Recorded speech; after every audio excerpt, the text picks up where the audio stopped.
For males, when I help them on regulating their nervous system, even if they're not learning Tantra with tantric lovemaking or non-ejaculatory orgasms, which I teach my clients how to do, that's great for your vitality, life force energy. My client in the 60s says, my wife has become more interested in me and she started approaching me and they began having better lovemaking than they had in decades. And it was all because his nervous system was relaxed. He was wanting nervous system regulation work because he was going into atrial fibrillation from having chronic stress for years and years of working in corporate America. And it caught up to him. So now he's having atrial fibrillation and seeing cardiologists for it. I helped him with one, his nutrition, because your body's the instrument to experience pleasure. Why don't we optimize how your body is working so your energy will flow better and you can experience more pleasure and you can have more blood flow to your reproductive organs and you can last longer and have more pleasurable sensations. Whenever I work with my clients, just like when I was a nurse, it's a holistic thing, mind, body, and soul, what's going on. So with him, it was how do we calm your nervous system so that your heart won't get dysregulated and have this irregular beat? And how do you balance your microbiome? Because a lot of illnesses can happen from an imbalanced microbiome. Got him on some stuff and that was super helpful for him. I even made recommendations to his functional cardiologist, and my recommendation of changing one of his heart medications, the cardiologist saw my recommendation and was like, yeah, we should change your medication. So when I work with my clients,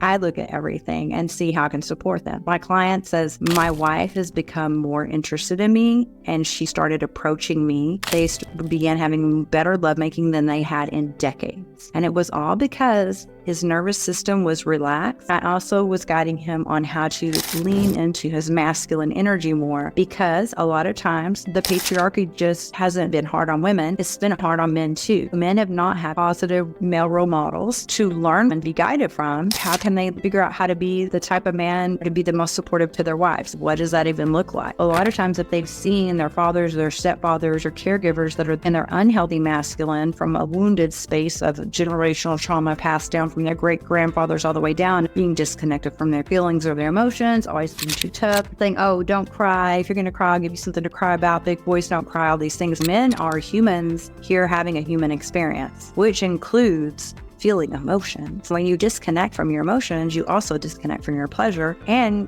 your lover's not going to feel as connected to you because you're so disconnected. So what he had done was he had seen such an unhealthy role models in the masculine, and his mom shut his father down, and his father played Mr. Nice Guy. So his dad wasn't the leading man of a masculine in the home, and his mom was very much in her masculine and was bossing everyone around. Even though his mom scolded him or got onto him and made him feel like he couldn't be in his masculine, he would see the dynamic playing out. I said, you realize that even though your mother didn't say anything to you, you watching the dynamic between your mother and your father and how your father would play small and wouldn't show up in that made you not show up in that because you're trying to keep your mom happy with you too. So whenever he started leaning into his masculine, his wife stopped nagging him as much. And I told him, I said, your wife is just as exhausted of nagging you as you are. But if you won't take leadership in the relationship in some ways, and if she always thinks she has to think ahead and anticipate everything, or it's not going to get done because you're not wanting to lead, then she's going to do that. And she's going to keep checking in. Is this done? Is this done? Is this done?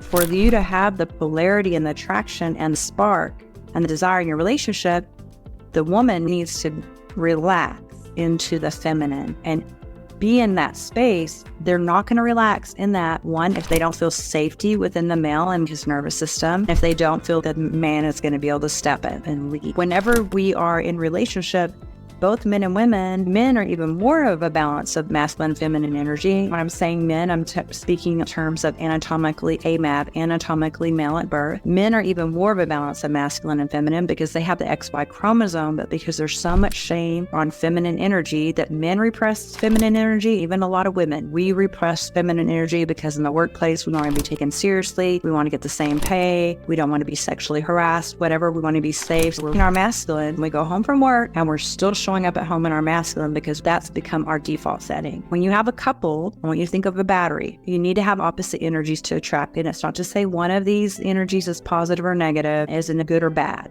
It's just the opposition. Think of a battery. He has to have a negative charge on one side and a positive charge on the other side, and that creates the spark. When you think of the spark as having a spark in your relationship, having desire, there has to be the spark. Sometimes when we've been married in relationship for a long time, we start to be so similar and the same with our partner that we are either both in our masculine or both in our feminine.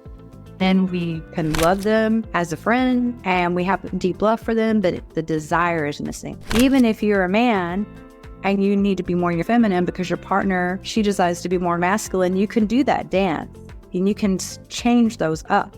Even within one lovemaking session, I could start with the man being more masculine and the woman being more feminine, and then you can change the play. It's like a dance within your energies. Whenever you're masterful with your energy, you can do this, and it can be really beautiful. But a lot of people are not connected to their energy, and they're not even aware of what energetic they're resting in. For women to experience the most pleasure and be in their most orgasmic states, their nervous system needs to be relaxed. They need to feel safe, and they need to feel in their feminine, because the feminine is receptive. That way they can receive pleasure. If they're always guarded and everything, and think about this, 95% of adults received inadequate parenting.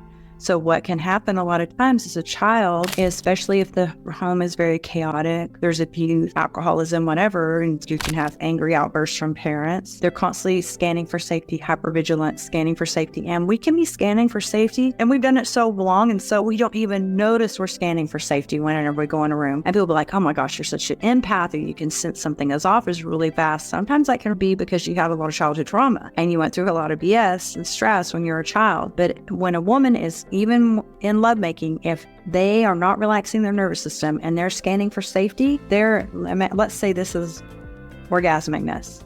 This is scanning for safety. These places don't intersect. This has to go away. The scanning has to stop, and they need to feel fully safe and surrender and receive. That's when orgasmicness will come in for women. There's a lot more to it than just techniques or to know the anatomy and things like that. A lot of this within our relationships is nervous system regulation. The more you regulate your nervous system, the better your relationships are going to be, and this is going to be good for your health. It will lower your stress levels and your cortisol level. Tantra can help you not just in romantic relationships, but relationships with friends, your relatives, and can create a lot of deep healing, first for you and in your relationship with yourself and being your own best lover and having a lot of self-love. I'm doing nervous system regulation training. So these tools are super powerful. If you want some deeper coaching or to join any of my group programs, those are available for you. You can dive in deeper and see what's fully possible for you and deepen your practice. If you know anyone that would like to learn nervous system regulation, let me know. If you have any questions as you watch this, you send me an email. Blessings, everyone.